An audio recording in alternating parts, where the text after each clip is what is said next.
welcome po, Master Doms. Tuloy po natin patungkol po sa ating washing. Idadamay na po natin pati yung washing tsaka dryer po, pagsasamahin na natin para maintindihan natin kung paano po siya nagko-connect sa wiring. Okay, umpisahan natin. Mag-umpisa tayo sa cord.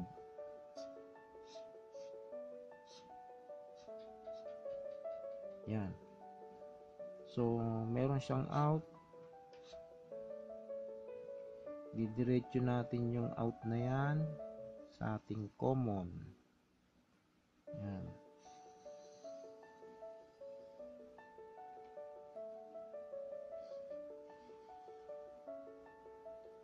Sa ating motor.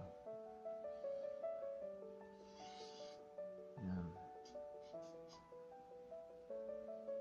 Tapos, kukonik natin sa isa pa nating motor.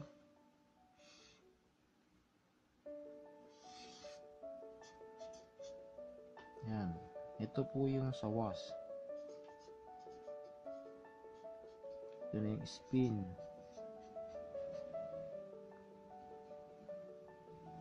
So, meron siyang tatlong wire kapag ka naglagay na po tayo ng spin. Yan. Tapos kukunik yan po sa capacitor. Yan. And then yung isa pupunta po sa switch. Diretso po yan doon sa switch. Meron siyang tinatawag na door switch. Yan. Tapos kukunik siya sa timer. Meron tayong timer. Yan.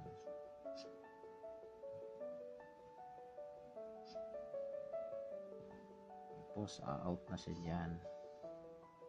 Pupunta siya sa line 1. Yan. Kukunik siya dyan. Tapos pupunta naman dito sa ating wash motor. Yung kanyang dalawang line pa. Yan. Tapos connect po yan ng capacitor. Yan. Tapos diretso na yan siya dyan. Yan. Tapos dadaan siya ng timer. Tapos kukonek na siya sa isang line. Itong line na to, line 1, line 2. Yan, connect na siya dyan.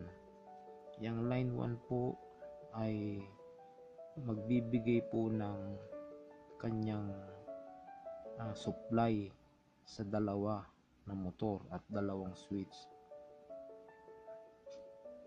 Yan. Cord, yung line 2 pupunta doon sa line 1 man o line 2 yan, pupunta doon sa ating common. Yan, ito na to, ito po yung common natin.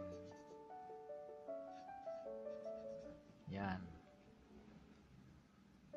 Then yung ating capacitor, kukonek na yan dyan sa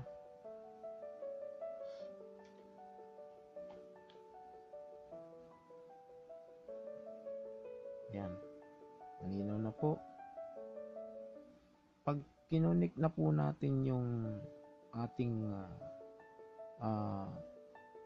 line 1 sa timer ng, pwede po kasi yung baliktad, yung door switch at saka po yung timer, pwedeng nagkapalit dyan, pwedeng doon mauna sa door switch, pwedeng mauna sa timer. So depende po yun sa gumawa ng washing natin, hindi pare-parehas. Minsan po yung kanyang line 1, dalawa pa po yung wire na nakababa, pero meron pong isa na lang, no, galing sa baba, aakit siya. Yung timer ng spin natin tsaka ang timer ng wash natin, isa na lang na wire ang doon magkakunik. So meron po dalawa rin bababa, galing po sa baba, dalawang wire. katulad po ng sharp, dalawang puti po ang nakababa dyan. So ito yung white natin kung sharp tayo, yung line 1. So ito white din po ito. Yan. Tapos magiging orange po yung ating pinaka line dito sa timer pag out nya. Yan, orange na po yan. Tapos yung kanyang pinaka tawid na dito sa ating door switch, pag tumawid na po siya dyan, magiging violet po yan. Yan. Tapos yung ating capacitor, gray. Yan. Dito naman magiging blue saka red. Common natin black. Dito rin po black. Yan. Okay. Cord line 1, meron siyang dalawang white na wire na bumaba tapos umakyat, so dalawa silang aakyat doon sa taas. Yan, dalawang white na yan, and then tutuloy po yung isang white sa timer po ng ating spin. Pupunta naman siya after na maiikot natin yan, pupunta siya doon sa door switch natin, ibababa naman niya, i-connect naman niya doon sa violet, magkakaroon po ng line capacitor. Ito po yung pinaka line capacitor natin. Yan, yung violet po, line capacitor po yan. Ito po yung ating capacitor sa gray. Yan. So capacitor gray, line capacitor violet. Iko-connect po yung ating white doon sa line capacitor. Kaya po tinawag siya ng line capacitor, kasi iko-connect niya yung line doon sa capacitor. So kaya tinawag siya ng line capacitor, kasama po yung isang line ng motor. Yan. Tsaka line po ng AC natin, tapos isang line ng capacitor, kaya magiging tatlo yan. Kaya pag inaktol po natin yan, mas madali nyo pong maiintindihan kung alam nyo po yung pagbasa ng diagram. So ulitin ko para hindi kayo malito, yung line 2 didiretso na po yan doon sa ating common ng dalawang motor, ang spin tsaka wash. Diretso na po yan, wala po yung ibang dadaanan, maliban lang kung yung gumawa ng ating washing ay minilagyan niya ng fuse. Yan, kung naglagay siya ng fuse dyan sa line 2, yan, meron tayong fuse dyan. Kalimitan ang nilalagay dito pag sharp 10 ampere. Yan. Pag nakita na po natin yung fuse na yan, diretso na po yan doon sa common ng ating dalawang motor. Yan. Para magkalagot-lagot man yan o magkaputol-putol man yan, kapag alam mo itong tingnan yung diagram sa isang baguhan, madali mo na siyang maiduduksong. Tsaka mayroon naman po yung kulay.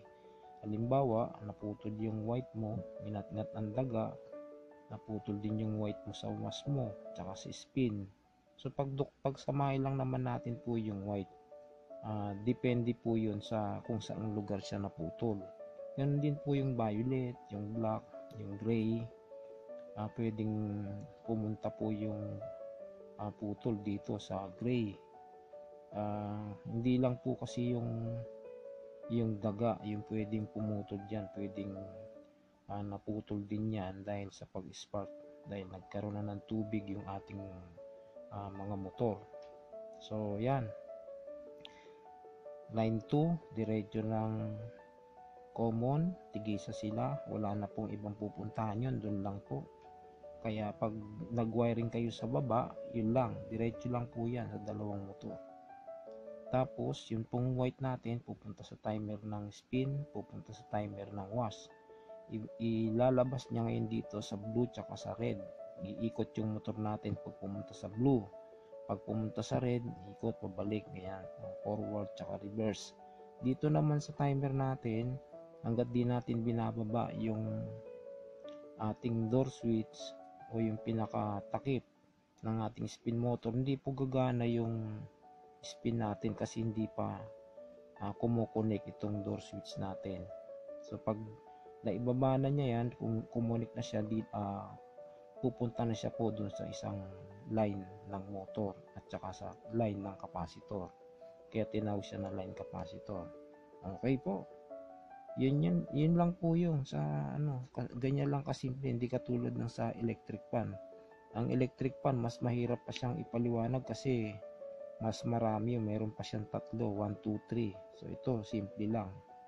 So kung hahatiin mo nga yan, kung ang kukunin mo lang yung spin lang, yan, ganyan po kadali lang. Aalisin mo lang tong wash na to, yan, kaya magiging pinaka diagram mo lang yung spin lang. Ngayon kung aalisin mo naman yung spin, single tab lang yung washing mo lang, so dito ka lang titingin, yan lang.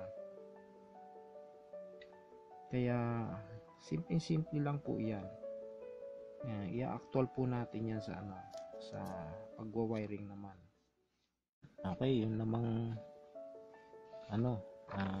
pagsasamahin natin sila sa taas naman para kompleto natin. Dito sa taas, yung wiring, napaka-importanting alam natin to, dahil pag di natin to alam, maliligaw din tayo. Kung ang alam lang natin yung kung ano lang yung gusto mo na dut-dutin, hindi pwedeng ganun. Kailangan alam natin lahat. So nasulat natin yung diagram. Ang gagawin naman natin, written tayo dun sa yung pinaka actual niya. Gagawin natin yung baba tsaka yung sa taas sa wiring. So unahin muna natin yung sa sa motor. Okay, may dalawa tayong motor.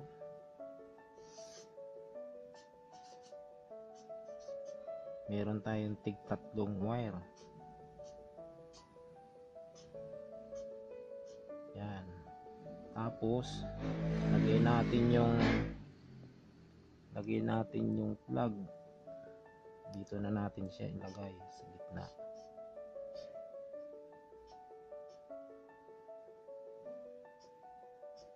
Yan.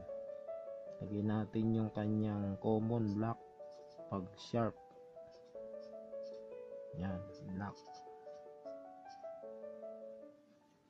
Ngayon itong isa gray,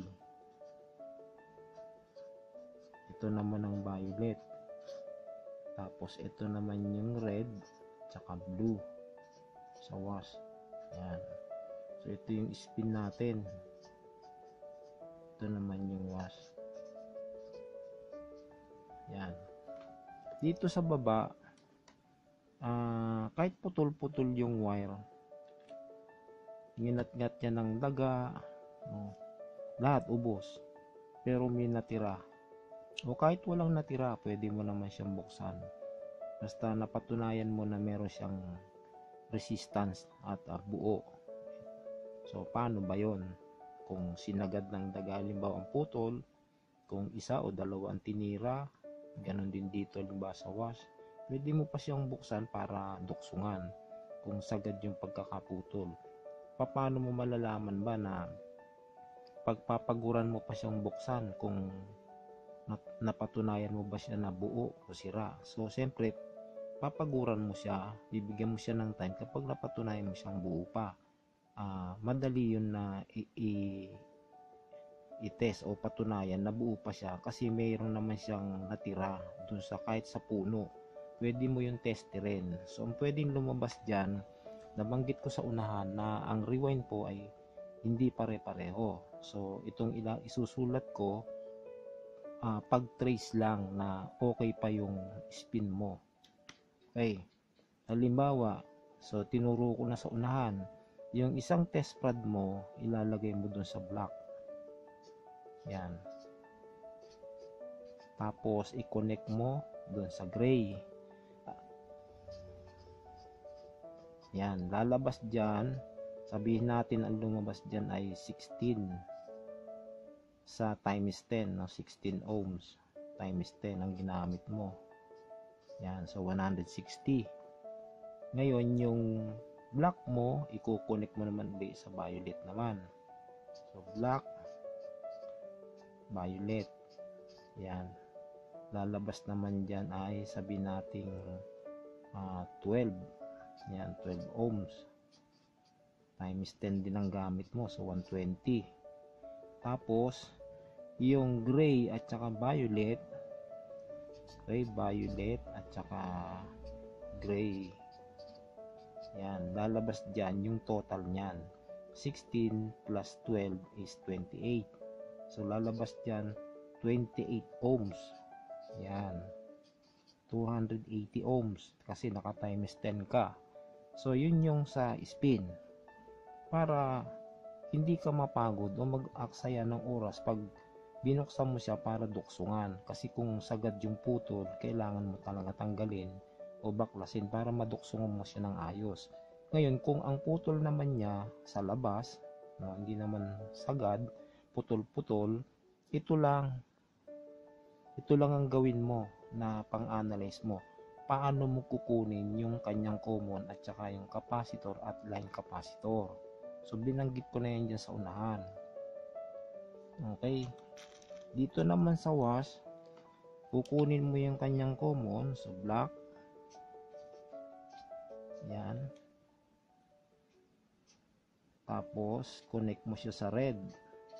Ang lalabas dyan, halimbawa 2.5 o kaya 3 ohms. Yan, 3 ohms, so times 10 ang gamit mo, meron kang 30 ohms. Tapos yung common mo, i-connect mo naman sa blue. Yan, lalabas dyan 3 din. Yan, 3 ohms din, times 10, 30 ohms. Tapos yung red at saka blue, ko-connect mo sa test prod mo, lalabas dyan yung total, yung 6 ohms sa times 10, 60 ohms. Yan, so ganun lang. Hindi ka mahihirapan na i-trace kung alin yung pagduduksungin mong mga naputol-putol na wiring, kasi nga alam mo siya kung paano i-test. Napaka-importante niyan. Alam niya ng yung mga nakatawid na nakatulad ko, yung sinasabi kong to, alam nila yan. Hindi nila yan pwedeng tutulan kasi yan talaga yung actual na mangyayari pag nag-test ka na ng motor. So madali lang pagka yung alam mo na. So sana ma-review mo tuwing nalilito ka, panoorin mo lang ito, hindi ka na malilito. Siguro naman mga 3 beses mo pinanood to, hindi ka na malilito. Okay, connect na ngayon natin yung plug doon sa common. Yan,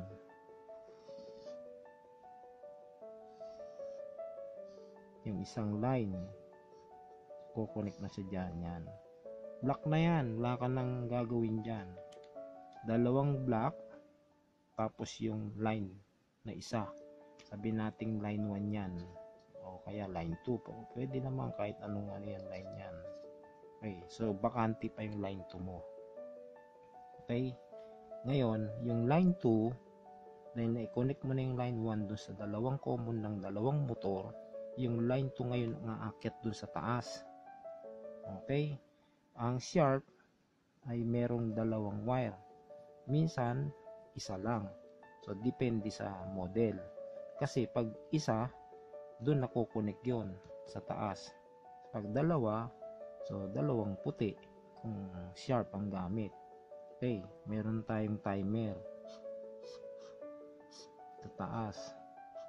Yan, tapos yung ating door switch, tapos ko-connect yan sa ating timer na. So meron pa siya ditong selector. Yan. Tapos dito timer ulit. Yan. Meron siyang tatlong terminal. Dito naman dalawa. Tapos dito sa door switch natin dalawa din. Okay. Ngayon, ang modelo ng Sharp ay merong tinatawag sa selector na hard tsaka gentle. Okay. Yung trabaho ng hard at tsaka gentle, meron niyang nasa ibabaw ng timer na arm. Yung tagalipat ng gear o thread ng mga mekanismo dito sa timer. So, nandiyan niya sa ibabaw. So, tuwing iikutin mo to, selector mo, kung hard yung gagamitin mo, o kasi merong hard, may soft, may gentle, merong so iba-iba, may normal, ganyan. Yan iba-ibang modelo kasi yung washing, iba-iba rin yung nakalagay dyan sa selector. Ngayon, itong nile-lecture ko sa inyo, sa Sharp to. So iba pa yung sa ibang kasi 3 wire lang ang timer nito. Yung sa iba merong 6, merong 5, at merong 4, merong 3. Kaya ito muna ang ating uunahin. So pag pinihit mo yung selector mo, yung timer mo merong mamabago sa loob. Halimbawa hard, tatagal yung ikot niya kasi nabago yung thread doon o yung gear. Pag nilagay mo sa normal, magbabago na naman yun doon sa timer mo. So bakit ba tinawag na hard? O ganyan.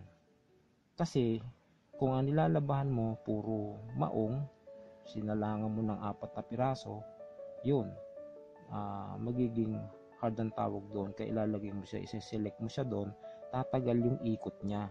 Halimbawa, umabot siya ng 9 seconds. Kasi sa normal kasi 3 lang lalo na sa automatic. Sa automatic kasi 3 seconds lang yun, babalik na yun. Yan, tapos balik na siya. Sa dito, pag nag-select ka, kung hard yung gamit mo, pwedeng 9 seconds o kaya 6, ganyan. Natagal ang ikot. So, mas malilinis yung nilagay mo kung maong yung nilagay mo. Okay? Yung line 2, so kukonect na yan dito sa ating timer. Yan, timer ng ating spin. Pwedeng dalawa yan na wire. Pwede yan, dalawang white. Pero ito, didiretso na yan dun sa in ng timer dito. Diretso yan dyan. Yan. Pero meron, isa lang. Meron ganon, isang wire lang, pero dito na siya kukonect. Yan, pupunta siya dun. Okay? Pag pinihit na natin yung timer, kukonect yan dyan sa door switch natin. Tapos kukonect naman ito kapag tinakip natin yung pinakatakip ng spin natin. Pag tinakip mo na, magkukonect naman yan. Yan. Tapos pag nag-connect na yan, pupunta na siya dun sa, kasi ang magiging kulay nito, ito ay orange. Yan. Sa Sharp yan ha. Pag kumonek na siya, lalabas na dyan violet. Yan. Yung orange na yan, hindi yan makikita dito na dun agad pumunta. Pupunta pa yan sa baba. Yan. Tapos maglalak siya dyan. Lalabas siya sa baba. Makikita nyo yung dalawang orange. Tapos balik siya doon. Tsaka lang siya kukonek doon. Yan. Pag kumonek na siya, violet ang lalabas. Dito naman siya pupunta. Yan. Tapos punta na siya dun sa violet. Pupunta siya dyan. Yan. Connect na siya dyan. Ngayon, ilagay natin ngayon yung capacitor. Okay? Capacitor. Meron siyang 4 na wire. Yan. So, yung violet tsaka yung gray, i-connect mo doon sa violet. I-connect mo yung gray sa gray. Yan. Dyan. Tapos violet mo, connect mo doon sa violet. Yan. So, violet ng capacitor mo, violet ng motor mo, violet ng out mo doon sa door switch mo. Magkakasama silang tatlo, lock. Lalak mo na, sasara mo na. Yung capacitor mo kulay gray din sa motor mo, pagsasamahin mo yon. Tapos yung ating sa timer, yung line 2 pwedeng nandun nakasama sa isang paa ng timer ng spin, pwedeng hindi, pwedeng diretso siya iikot doon. Tapos pupunta siya sa in. Pag pinihit mo na yung timer, lalabas siya sa out ng red at saka blue. Yan, kung ano ang inikot niya, halimbawa pumunta siya sa blue, yung switch, kasi yung switch sa loob gumaganyan lang yan, kumukonect lang. Itong timer nakapix yan, pag inikot mo dikit lang, pag natapos yung timer mo aangat. Ganon din yung door switch natin, pag sinara natin yung takip didikit lang siya, pag inangat mo aangat din siya. Yung timer sa wash hindi, habang umiikot siya reverse forward, gagamit siya ng red blue ganyan. So pag pinihit mo gumamit halimbawa reverse siya halimbawa o forward, so punta siya sa blue. Yan, tapos tong red mo pag bumalik na siya punta sa red. Tapos yung red na yan, red din yung capacitor mo, kukonect yan. Yan, tapos ito yung blue mo sa capacitor, punta rin siya sa blue. Yan, ganun lang. Putol-putol, halimbawa putol lahat yan, dalawang puti putol, yung orange mo putol, yung violet mo putol, yung red tsaka blue mo putol din. Pag sama-samahin mo lang kasi color coding naman siya, madali sa sharp yan kasi simple lang yung wiring. Pero kung maiiba na yung pag naiba na yung yung motor mo, alin man sa dalawa pinaltan mo, mag-iiba na yung kulay niyan. Pero may babaguhin ka ba doon sa ni-lecture ko? Wala kang babaguhin kahit nag-iba yung motor mo. Halimbawa ito naging green, naging yellow, tapos naging gray, wala kang babaguhin. Yung sa spin mo na line capacitor na violet, alin ba ang line capacitor ng bagong motor na pinalit mo? Ganun yun.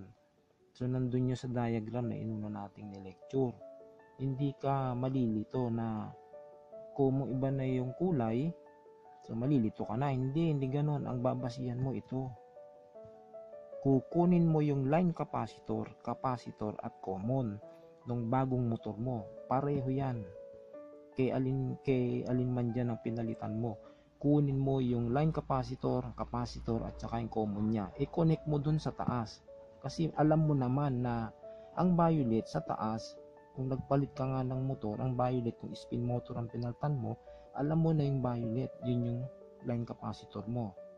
So, sa capacitor mo naman, dito sa binili mong spin motor, may makikita ka naman na diagram yan eh.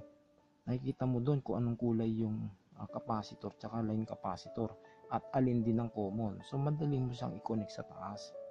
Ngayon, kung doon ka naman nagpalit sa taas, okay yung dalawang motor mo, halimbawa timer, so wala ka nabiling pang sharp, pinasahan mo ng iba, so iba rin yung kulay, kukunin mo lang naman yung niyan, kahit baliktad, walang polarity yan. Ganon din dito sa timer, kahit baliktad yung kulay, kahit magkaibang kulay niyan, wala pang problema yan, walang polarity po ang switch, kahit baliktad, kasi i-connect ka lang niya. Okay? So yan, ganun lang po yung pag-trace dun sa motor, kung anong resistance ang makikita mo. Iba-iba nga lang na klase ng rewind, kaya iba-ibang resistance ang makikita mo dyan. Kapag hindi mo na nakita sa tester mo ang isang line, okay na yun, putol na sa loob yun. Kahit alin dyan sa dalawang yan. Yan, kahit putol-putol yung wire, no? Ulitin mo lang to, kasi sa YouTube channel kasi nada-download naman. So pag nalilito ka sa lecture ko, pwede mo siyang ulitin, maiintindihan mo naman, Tagalog naman. Okay, so pupunta naman tayo doon sa sa iba na pang itaas, yung timer niya 6 na wire na o kaya 5 o 4 o 3. Yun yung ipapaliwanag ko pang isa pa para hindi ka malito. Okay? Okay, tutuloy natin. Pag-uusapan natin yung patungkol dun sa timer na 6. So, 6 yung wire niya, 6. Ngayon, hindi na natin isasama yung dryer. So, ang ilalagay lang natin yung kanyang selector. Yan. Meron tayong selector. Makikita natin ito palagi sa sa ibang modelo, kasi sa Sharp iba. Nasa ibabaw yung kanyang yung kanyang pinaka kamay para maglipat sa thread o sa gear ng timer ng Sharp. So dito, itong modelong to iba sa 6. Okay, ito yung ating timer, ito yung selector natin. So sa selector, meron tayong makikitang pin dito tsaka doon. Yan, magkaiwalay naman yan, madali mong malalaman yung in. So ito yung in, tapos yun ang out, yung dalawang yan. Dito naman sa timer, meron tayong makikitang dalawa, tapos dito 4. Yan. So yung trabaho ng dalawang yan, merong ginagawa sa pag-ikot. Kasi kung sinalangan mo nga ng maong yung washing, kaya nilagay nila yan, selector mo, para ilipat ka dun sa mas matagal umikot. At dito yun, magtatrabaho sa loob niyan ng timer, kasama ito. Okay, lagyan natin ng cord para hindi na natin sasama yung dalawang motor, pero pwede rin mamaya kung kailangan. So dito, kung line 1 o line 2 man ang ginamit natin, walang problema yun. Okay, yung line 1 nandun na sa motor. So yung pag-akyat lang natin, halimbawa single tab lang to, so hindi na natin sinama yung ating dryer kasi pinag-uusapan lang natin. Madami kasing nalilito dito sa 6. So i-connect natin sa in. So ito yung in nya, yan. Tapos ito yung out. Okay, lagay natin yung line 1 line 2 doon sa in. Yan. Ngayon, pag out nito, i-in mo naman dito. Yan, sa selector mo. I-in yan dyan. Ngayon, mag-a-out ngayon yung selector mo dito sa dalawa. Ngayon, ang out mo papunta sa motor mo, sabihin natin itong dalawang to. Yan.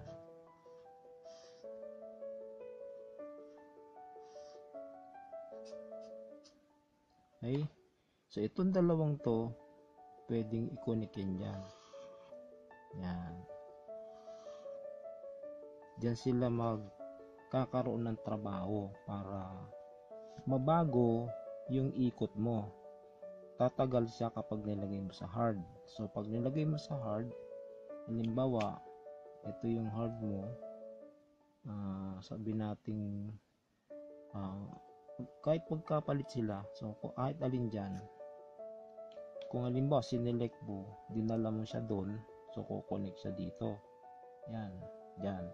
Pagdating niya dyan, dito sa switch, sa loob, andyan yan, meron dyang 4. Meron niya patong-patong yan dyan.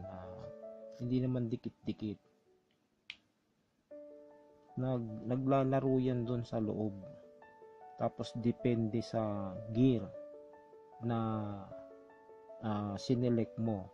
Pag ginamit mo yung hard, mas matagal yung ikot nun. Kaya yung sinalang mo na maong, pag out niya dito, halimbawa forward tapos reverse, tumatagal yung ikot ng motor mo dahil dito sa pag-select mo dito. Yun ang trabaho nung 6 yung wire. Ngayon, kung wala kang nabili na 6, ang nabili mo lang 3, kasi merong timer na ganito ang itsura.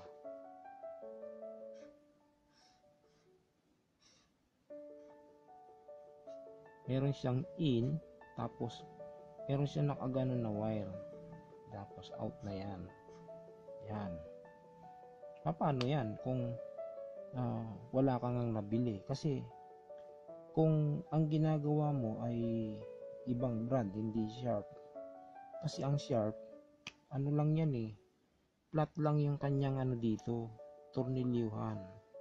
Yan, flat lang yan dyan. Hindi ka pwede magkabit ng iba. Halimbawa, ang nabunot mong animan, naka-slide dyan kasi may may slide nito merong flat. May flat lang yan, ganyan. Pero merong naka-slide yan. Depende kasi sa posisyon ng housing ng timer mo. So hindi pwede na bibili ka ng nakatagilid para isalpak mo dun sa flat na binunot mo. Hindi naman pwedeng nakatagilid yung binunot mo tapos lalagyan mo ng flat. Hindi pwede yun kasi hindi magsisentro. Kaya kung ang nabili mo ay pareho namang flat, kaya lang ay tatlo lang yung wire na may nakakunik na ganyan na wire, kumunik siya doon, pwede na yan. Pero may magbabago, magiging fixed na yung niya, wala na siyang hard o gentle o normal, wala na. Ang mangyayari, papatayin mo to. Yan, wala na yan, cut na yan. Wala na magiging trabaho yan. Yang wire na nakalawit dyan, ikakat mo na yan o kaya bubunutin mo dito sa pin. Wala na. Kasama na nung timer na sira. Ipapalit mo ngayon ito. So, ang mangyayari, itong line 2 mo, dito na siya kukunik. Yan. Kukunik na yan dyan. Kaya mag-out ka dito ng forward tsaka ng reverse. Kung halimbawa, nabago yung kulay, halimbawa ito ay yellow, tapos ito ay blue. Yan. Tapos ito naman halimbawa brown. Yan. So, kulay na iba pero alam mo naman kung alin yung in. Kung sharp yung ginagawa mo na flat din yung tornilyuhan, okay, pwede mo siyang bilhin. Kung hindi sharp yung ginagawa mo at flat yung tornilyuhan, pwedeng kabit mo to. Hindi magbabago yung pagko-connect natin sa baba. Kasi alam mo naman kung alin doon ang common at saka alam mo doon kung alin doon ang line capacitor at capacitor. So, yung timer naman, alam mo naman kung alin yung in at saka alam mo yung out. So, kahit na iba yung kulay, kayang-kaya natin na itap doon sa baba sa motor. Kasi, halimbawa, ang kulay nga nito dahil sharp yung ginagawa mo. O sabi natin, hindi sharp yung ginagawa mo. Sabi natin, ang common niya, blue. Yan, merong ganyan Tapos, capacitor niya gray. Tapos to yellow. Yan, merong ganyan. Minsan naman, red ito. Tapos, ito naman gray. O green. Yan. Minsan green, yellow. Yan, gray, yellow. Tapos, ito red. So, alam mo naman kung alin yung line capacitor at saka capacitor dahil meron tayong makikitang diagram na nakalagay dyan sa motor. Yan, makikita natin dyan. Nakadikit yan doon sa stator. Kaya ano man ang kulay nung timer na nabili natin, alam mo na kaagad kung alin doon yung out nung forward tsaka ng reverse at alam mo din yung in. Kaya kung mag-iba yung kulay ng wiring mo sa out, ikinonek mo na sa motor mo, hindi ka maliligaw kasi nga may diagram naman. O paano kung wala ng diagram? Eh di dun ka bumase sa tester mo. Pag nakuha mo yung resistance, alam mo naman ang resistance. So, sa washing, pwedeng baliktad. Kahit alin ang gamitin mo. Wag lang yung common na sasalpakan mo ng nung in ng out ng timer mo, ipapasok mo dun sa common mo sa motor. Hindi pwede yon. Hindi pwede, huhugong yan. Kailangan yung out ng timer mo dito sa motor mo, pag washing, okay lang baliktad kahit magkaiba, kahit hindi mo makita yung yung line capacitor tsaka capacitor kasi ginagawa lang yun dun sa spin lang kasi magkaiba yung resistance. Pero pagka sa washing, pantay lang kasi yan, kaya pwedeng magkabaliktad yung kulay. So dito kasi binanggit ko yung blue, tapos yung yellow o kaya red o kaya gray o green, patungkol yun doon sa sa spin motor. Pero pag washing, pwedeng baliktad po yun, basta wag mo lang i-connect dito sa ating line pinaka common. So walang binabanggit dito na line capacitor o capacitor dito sa washing, kasi ang makikita mo dun sa diagram ng washing, nakikita mo lang ganyan yan eh. Yan. Ganyan lang. Parehong nakakonek sa kanyang pin o line o wiring ng motor. Yang capacitor na yan, pareho silang naka-connect. Kaya wala silang, hindi mo siya makikitang tulad nito diagram, ilagay natin, pakita natin. Ayan, nakikita natin yan, yung capacitor yan, naka-connect sa dalawang kaya wala tayong pwedeng sabihin dyan na line capacitor tsaka capacitor, kasi pantay nga po yung resistance niya. Hindi katulad ng ating timer, ang ating spin motor, meron kasing magkaiba kasi po yung niyan, yung resistance, kaya mayroon tayong tinatawag na line capacitor at saka capacitor. Dito hindi, sa wash kahit magkabaliktad yung wiring natin dyan, okay lang. Okay, so ito yun.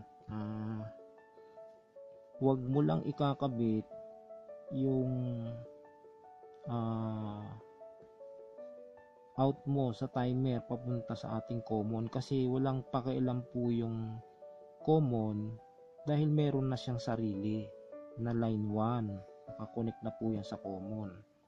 Kung nauna kang mag-wiring sa taas at hindi mo pa na-connect yung line 1 mo dun sa common at naisalpak mo yan, hindi po yan huhugong lang po yan at pwede pa rin pwedeng masunog.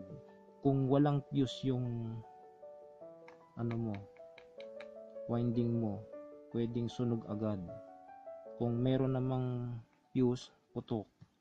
So importante na alam mo yung common mo. Kaya nga pag naglilinya ako, lagi kong inuuna na yan, yung line 1 ko o ginamit ko, o line 2, ano man yung ginamit ko sa dalawa, kinokonek ko na kaagad. Antimano yan, kapag single nilalagay ko na kaagad dito sa common ng motor.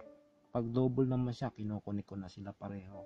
Nilalak ko na yan para hindi makalito, para pag nag-wiring ako at nag-tap na ako ng mga wiring sa baba at sa taas, hindi na sila kasali. Kaya palagi nyo na lang uunahin yan na ilagay para hindi siya makalito pa, na pagmumulan ng minuto lang kasi ang pagkakamali, pagsaksak mo yan, lalo na kung hindi ka sanay na gumamit ng tester bago ka magsaksak. Kasi tinuturo ko ito sa mga estudyante ko, halos lahat hindi ko sila binibigyan ng karapatan na magsaksak ng plug hanggat hindi nila napapatunayan na yung kanilang ginawa ay tinester nila. Kailangan mong testerin yon, kailangan magkaroon ng resistance na tama, kasi kung hindi mo yun makikita, wala kang karapatan na isaksak yung plug. Bakit? Kasi madidisgrasya mo lang siya.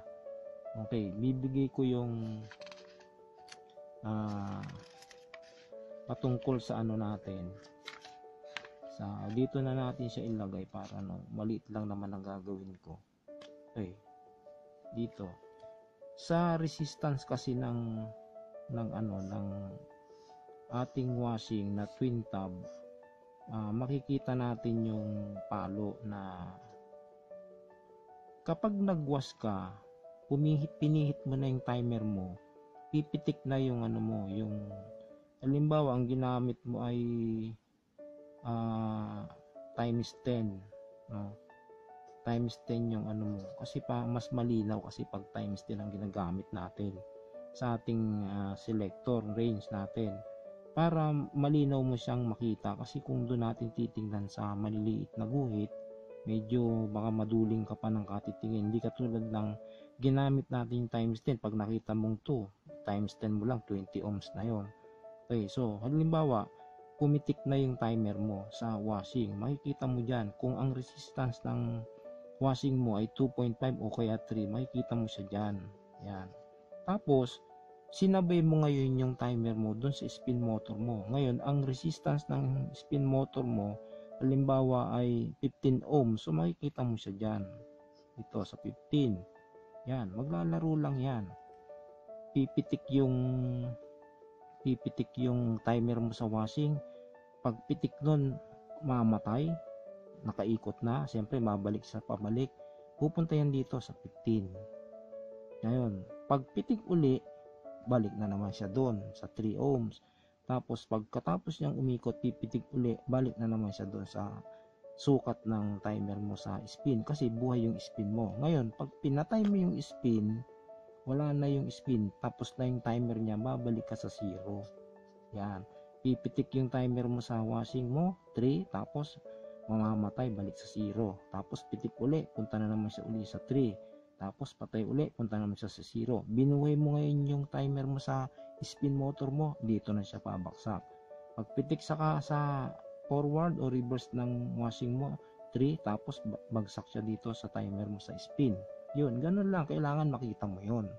Pag hindi mo yun nakikita, wala kang karapatan na isaksak to.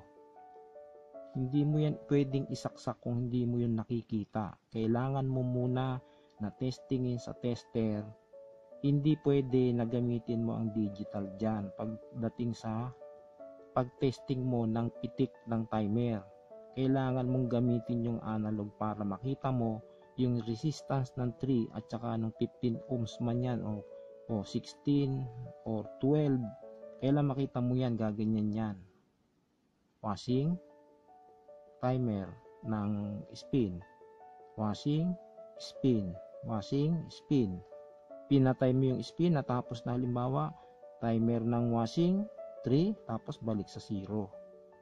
Tapos pitik uli, punta sa 3 ohms. Tapos namatay uli, balik sa 0. Binuhay mo ngayon yung spin mo, pupunta siya sa 15. Okay, 3, 15, 3, 15, okay, 6, 3, 16, ganyan. Depende sa rewind ng spin motor. So, kailangan mo yun makita. Pag hindi mo yun nakita na hindi mo pa ginagamit ang kuryente, pag hindi mo yun nakita, huwag mo isasaksak. Kasi kailangan mo yun makita bago mo siya isaksak. Yun yung ibinibigay ko na karapatan sa mga estudyante na tinuturuan ko. Kailangan nyo munang makita yan bago nyo isaksak yung plug. Okay? Ulitin ko uli. Yung line 1, pumasok sa in. Kung ani man yung wire ng timer mo, tapos nag-out siya, ipapasok naman niya sa in ng selector. I-out niya dun sa dalawa, ipapasok naman niya uli doon. Balik siya doon sa timer. Pagbalik niya doon, i-connect niya doon sa loob yung dalawang out, tsaka mo ipapasok sa motor. Okay? Kung wala kang nabili na animan at nabili mo ganitong modelo, pwede, patayin mo na yon selector mo. So, mangyayari, yung in mo dito mo na siya i-in. Tapos, papasok na siya din sa loob. To, kaya nagkaroon ng wire dito. Yung switch mo dito sa loob, siyang magtatrabaho para magkaroon ka ng out. Yun ngayon yung ipapasok mo dito sa dalawa mo wiring ng motor. Okay?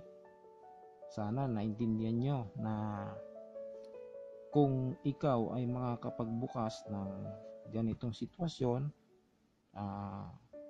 tatlunan halimbawa yung na buksan mo, hindi siya short, tapos ang nabili mo, animan, pwede ba yon? Pwede yon.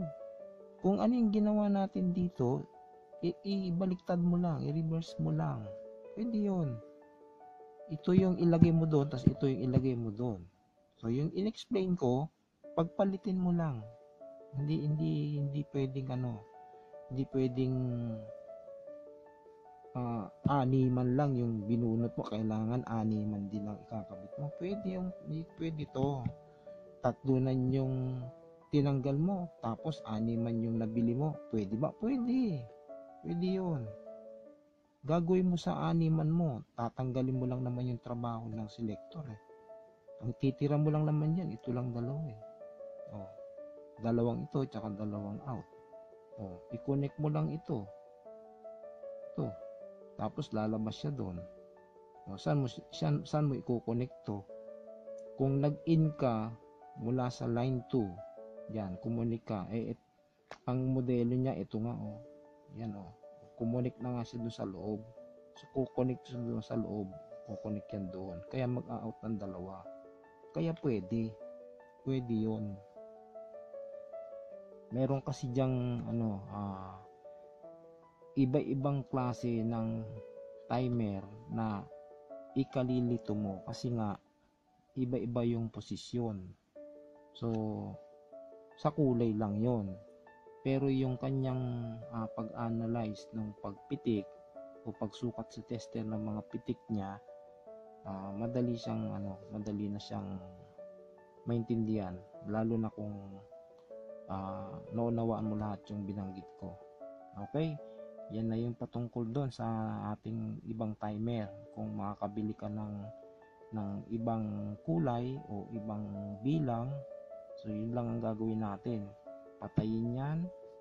Kung tatlo yung nakabili ka ng 6, patayin mo lang yung dalawa dito, pwede na. Kung ang nakakabit 6, nabili mo 3, papatayin mo lang naman yun. Gagana yung motor mo. Okay, natapos na natin yung patungkol dyan. Pupunta tayo sa pagre-restore na natin sa buong washing at saka dryer. Doon nyo na makikita yung binabanggit ko na magical na isang restorer. Kasi pagka nakapix ka lang sa isang technician o electrician, repair ka lang. Pagka restore kasi ibang trabaho. So yan, susunod na natin yung buong twin tab washing machine, kasama doon yung ating winding data at saka yung actual at mismong pagre-restore ng lahat ng pyesa. Okay po, maraming salamat po.